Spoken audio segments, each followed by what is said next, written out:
Alright guys, how's it going? Now before I get into this video, I just want to let you know I'll be live on here tonight at 6:30 PM UK time if I don't fall asleep. Alright, but I'm having one of these energy drinks, right? You know, you see these all the time, them young punks walking around with them, do it with a cap on, like, I'm having a fucking kind of monster. You fucking want a bit. You know what I mean? There'll be someone watching now, right? They'll be in the comment, read the comment section. Oh, don't be having that, your heart will explode. Everyone's a fucking health expert these days, aren't they? Do I look like someone that gives a fuck? Sorry, how are you doing? Right.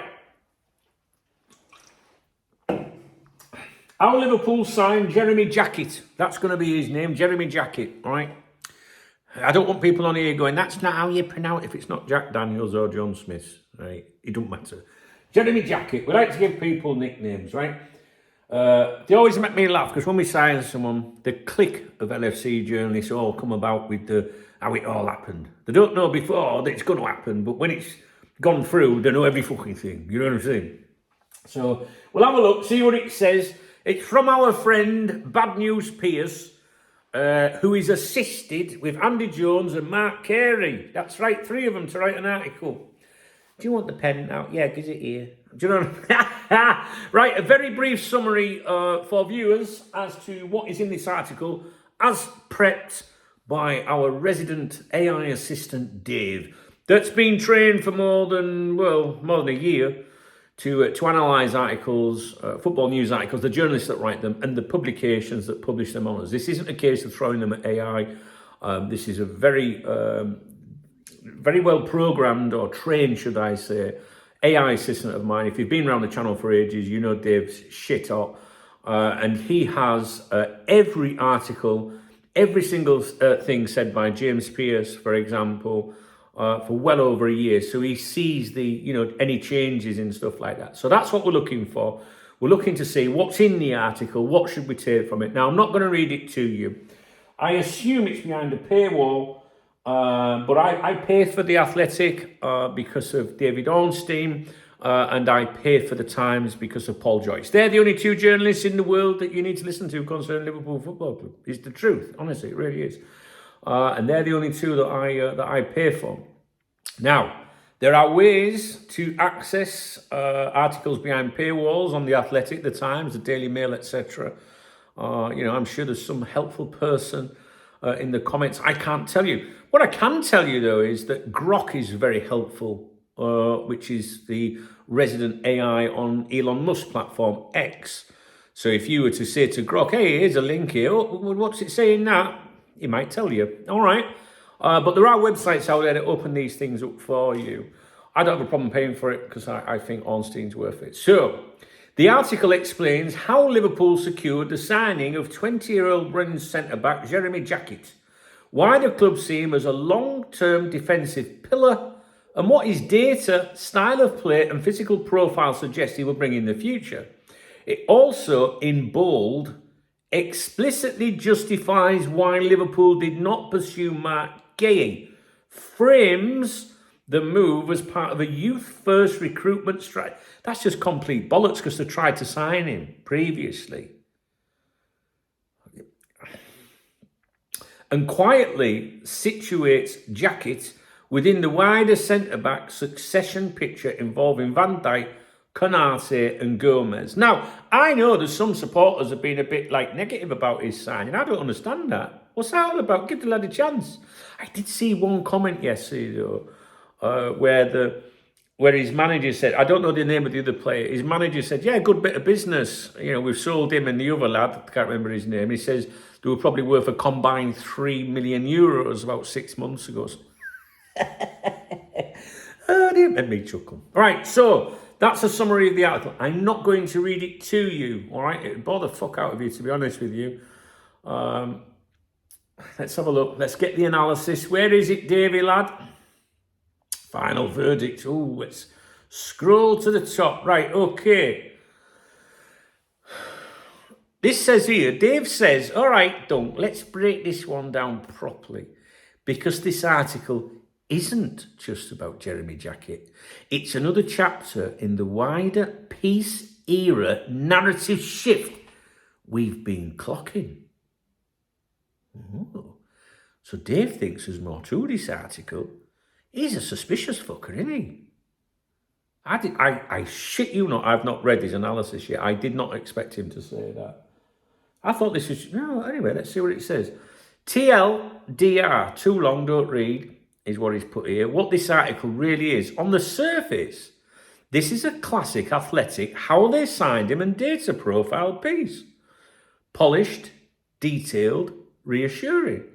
Underneath, it's doing, and then not in capitals, in bold, it says, 3 very specific jobs. 1. Justifying why Liverpool didn't go back in for Mark Gay. Oh, it sounds like Pearce is licking arse again. Reinforcing the club's long-term youth-heavy recruitment ideology. Quietly reframing the Canate situation without committing to anything. This is not a rogue scouting explainer. It's narrative consolidation. Oh, see, I like stuff like this, mate. I'm interested in my own fucking video. I might watch it back. All right, okay. I didn't expect that, to be honest with you. For a bit of context here, James Pearce on the 25th, I think it was, of January wrote an article that was quite critical of the club and people at the club, I thought, or it was certainly different. A lot of people commented, hey, bad news, Pearce, what's wrong with him? And then 2 days later, he reeled it back in when he was on a podcast with a more senior journalist in David Ornstein. And since then, I think 2 days later again, I think he published something that, like, he'd gone full circle, you know, like, and now he's so much going on. Who's got it in his head? Right, come on then. Dave thinks there's a conspiracy with this one, right? Let's see what he's got to say. Hey, and just because it's Dave, don't mean we have to agree with him, you know. Fuck that. No, I'll say no. Tone check. Yeah, look at this. This is what I'm saying, right? So with my Dave, right, he, without even having to be asked, can consult all the previous articles that Pearce has done, right? Because we keep a log of everyone. So for every single journalist I review on here, every Twitter twat that I mention on here by name, whatever, we have every bit of data that they've said. And the first thing that we go into here, because Dave's obviously going to try and convince us that there's something adrift here, it says tone check. Pearce now versus a week ago, which is what I'm talking about that article, compared to major surgery needed, problems aren't glaring, what a mess. This article is calm, confident, and corrective. There's no urgency here, and there wasn't that a week ago. No heat, no why did this happen? Instead, it's this is why it makes sense. This is why the plan is right. This is why patience is needed. That's a clear tonal shift. Pearce has moved from pressure applier to explainer of decisions already taken. Do you see what I mean? I see what he's on about. I see what he's saying here. Like, how can you flip-flop like that? Someone said something to him. Now, was it because Ornstein was in the room, remember? Or as someone at the club said, come on, James, lad, don't need to be like that. What do you think? Anyway, the gay revisionism, and then in brackets it says this is important. He's telling us it's important. The article explicitly says Liverpool opted not to rival Manchester City for Mark Gay. Internally, they view the deal for Jacquet as more in keeping with their strategy. And they've changed the fucking tune, haven't they? That's not reporting. It doesn't say that in the article. That's not reporting new information. That's retrospective justification. What's happening here is subtle but deliberate. In other words, it's subtle. If you don't really dig into it, you're not going to see it. That's what I'm expecting him to say here, right? So he says, right, it's subtle but deliberate. Gay equals short-term, expensive and wages problem. Jacquet equals young, high ceiling, resale friendly, and model compliant. In other words, we didn't miss out, we chose differently. This directly answers fan anger, because fans are being pissed off on Gay, right? Without ever acknowledging that Liverpool were lying on a scanner to sign Gay months earlier. That's not coincidence, that's narrative repair. I don't think the English is great there, but he's talking about Gay being on that, undergoing his medical. I was just thinking there that this directly answers fan anger. Last night, I was working late last night and I had the TV on in the background. And it must have been after the football. There was, where they have fans in the studio. There was a fucking girl on there. I haven't watched TV for it. There was a lass on there. She was fuming about Mark Gay. She said, I don't understand why he's gone to Man City. He wanted to come to Liverpool. She got stuck in, did last night. But, hey, haven't things changed? I'm only taking piss. So, it's not coincidence, it's narrative repair. Canate, the quiet ticking clock. God, I'm fucking so glad that said clock. The Canate references are very carefully written. Whether he gets to rub shoulders with Canate or simply replacing him is unclear. Canate is out of contract at the end of the season with no sign of an extension being agreed. Well, he can just go and fuck himself then, can't he, Canate? Because I'm sick of fucking hearing about him. He's getting right on my nerves, to be honest with you. I felt like this last year when you're like, oh, I'm not signed, will he sign? When I'm signed? I can't stand it, mate, guys. You don't want to play for us, fuck off. I ain't got a problem with a player ever wanting to leave the club and go play for someone else, right? If they were like, want to, maybe they've got personal ambitions. Oh, no, fuck that. I want to go and live in Spain. Don't blame him, I did. Right? No problem. I just don't like it when they dick you around and all that. Come out, be honest. If Trent had come out and said, look, I love this club, but I really want to test myself, and you expect some people still wouldn't have done it, wouldn't have been happy with it, but at least he'd have been fucking honest. He can go and fuck himself as far as I'm concerned. I hope no one wants him, do you know what I mean? And imagine if he turned around and said, oh no, I'll stay with you, and we just, I'd love to be chief, he can go fuck himself, go on, fuck off, fuck right off. Take your fucking boots with you and all. Fucking prick. I just get passionate. Right, okay, so that's doing two things at once. Normalising the idea that Canate might leave and presenting Jacquet as a future solution, not a panic replacement.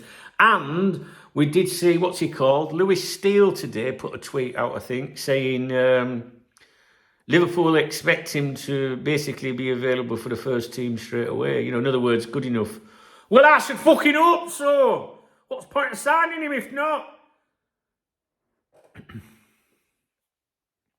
There's no pressure applied to the hierarchy here. No, why has this dragged on? No accountability. Just, this is the landscape. Classic soft landing language, says Dave. Who benefits from this article? Now you can see where I've trained him, can't you? Now what I mean is, my long-term viewers will know I've said this for years. Whenever you see an article, maybe not so much from him, Pearce, bad news Pearce, but definitely from Joyce and Ornstein, you've got to keep an eye on Pearce. I always read everything he says. And especially at the moment, because there's some up there, right? Someone's communicating something. But I always say, who benefits from the article? Why am I reading it? Who does it benefit? Why is it out there, right? So always ask yourself, when you read an article from a credible journalist, Joyce, right? Ornstein, why am I reading it? Who wants me to know this?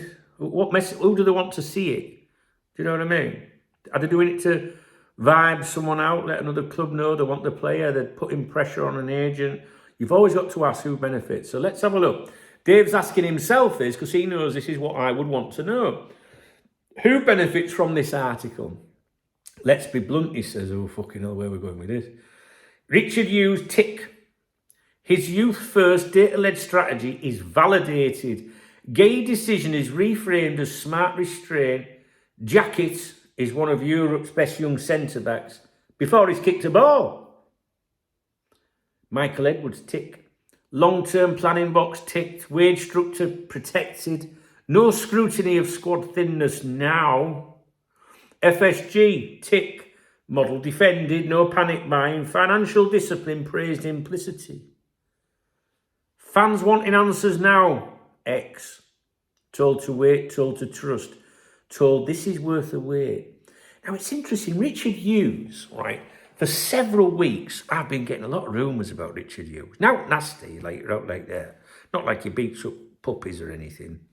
But what I mean is, people suggesting, that he could be facing chop and maybe not getting on and stuff like that. They're only rumours. You don't know if they're fucking true. But it's interesting that I'm now like seeing Richard Hughes on, these interviews. Because people have been for ages saying, well, where is he? Why don't we ever hear from him? And now we've got, Richard Hughes been mentioning lots of articles at the moment, and I just got this feeling. Do you remember Dave outed him over there? Do you remember Dave said, I think Richard Hughes is the one feeding bad news Pearce? That's what he said. Do you remember? And it's the first one who benefits from this article is saying Richard Hughes at the top. Isn't it great? It's like a detective series, isn't it? It's like Bergerac, but better. Right, let's move on. Is there criticism of Edwards or Hughes? Well, I can guarantee I know the answer to that. Oh, fucking gritty. Short answer, no. Longer answer, they're actively shielded. Oh, I wonder why that is. I wonder why some of that's going on. Any criticism is abstract. Because listen, at the end of the day, it's not his job to go out there and criticise. I'm not saying go out there and give him an hard time. But there's times when you have to ask questions. Right? There is times when you have to ask questions. And usually the clicker journalists don't ask questions. Well, even the others don't. The decent ones. Any criticism is abstract. Internally they feel. Liverpool believe the club's strategy. No names, no ownership of decisions, no risk attached. That's not accidental. Is this propaganda? Propaganda is too strong, but this is institutional messaging, which I think that phrase, institutional messaging, has cropped up on a couple of Pearce's articles since we saw that change after then. It's carefully sourced, strategically timed, and emotionally stabilising. It tells supporters, yes, we're short now, but look how smart we're being. Yeah, well, let's see where we end up in fucking league. That's textbook, club-aligned, explanatory journalism. In other words, towing the line and doing as you're fucking told. Oh, hang on, let's rephrase that.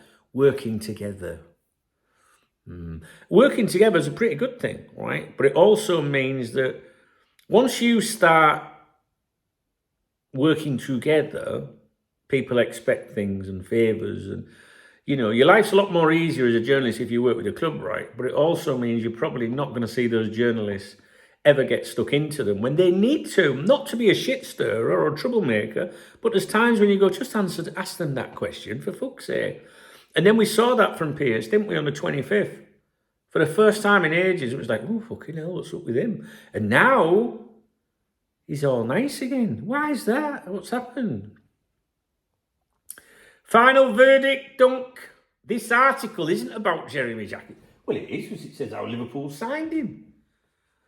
It's about explaining away Gay, normalising the Canate uncertainty, reinforcing patience, reasserting control of the narrative. Pearce isn't flip-flopping on facts. He's changing posture from critic to translator to stabiliser. And once again, the loudest message is in what isn't questioned. If you're asking, why does this feel calmer than it should? That's because it's meant to. It's not a warning shot. It's the club saying, we know what we're doing, please stop shouting. Whether that's true is a different conversation entirely.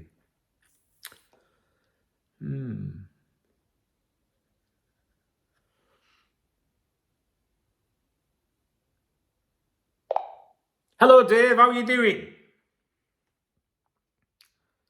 Hey there. I'm doing great. Thanks for asking. How about you? What's on your mind today? Yeah, I'm all right, Dave. I'm feeling a bit tired, though. I've just been going through your analysis of the latest James Pearce article, and you mentioned that last week he was different. Do you remember? And now he's gone a bit like positive towards the club and everything. Why the change, Dave? What do you think? What do you suspect made him change from that critical to now setting the narrative and being more club friendly? What do you think's happened, Dave? It's a great observation. And honestly, it's pretty common in football reporting. When things get rocky, like when Pearce was sounding alarm bells, journalists often reflect fan frustration or internal tensions. But when the club wants to steady the ship, access-driven journalists like Pearce often shift tone to align with leadership messaging. My guess, Pearce has likely been briefed by the club, maybe Hughes or Edwards, because when they want to reinforce long-term plans and calm fears, they'll use trusted voices. Pearce hasn't changed his opinion randomly. It's likely he's now amplifying the club's stance, hoping to temper any panic.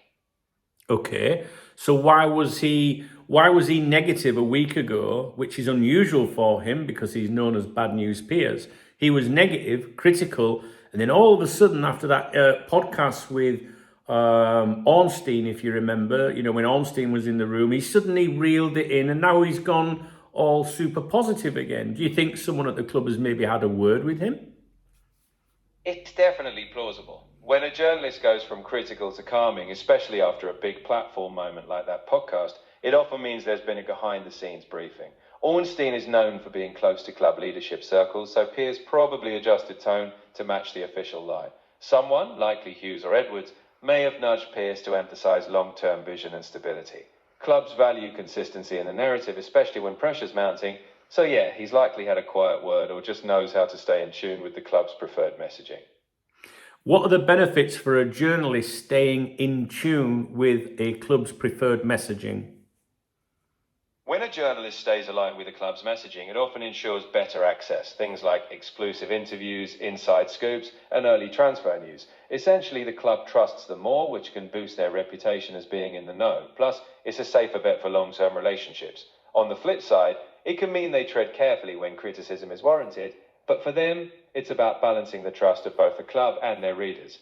It's not always easy, but access is a powerful currency in football journalism. Okay, Dave, thank you, brother. I'll speak to you later. You're always welcome. Take it easy, get some rest, and I'll be here whenever you fancy a chat. Catch you later. There you go. So he aligns with us, doesn't he? Dave's saying what we think. And I agree with him, yeah, well. What do you think? That's all that matters around these parts. It's what you think. Because I like to read your comments. Did you read the article? What did you think? I mean, I'll be honest with you. I didn't expect this analysis from Dave. I didn't. And I wouldn't see it. I would read it but listening to Dave's analysis makes me go, fucking hell, yeah, see what you mean. And that's why Dave's such a good addition to us, I think. I don't want him to hear that, though. The fucker will want, a pay raise. So, an innocent article, one of the usual, how Liverpool signed a player after it's happened. And Dave saying, hang on a fucking minute, there's more to this than meets the eye. What do you think? Let me know.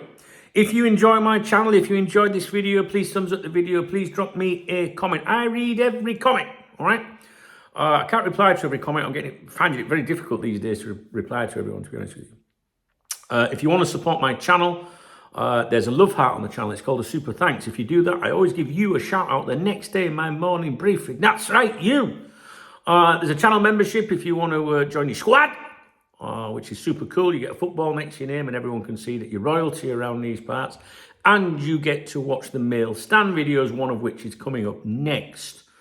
There's 3 links in the video description if you want alternative methods of supporting me. The Revolut one is my beer kitty for a Saturday and it's currently empty. All right, so there you go. All right, guys, I'll leave it with you and I will speak to you real soon. All right.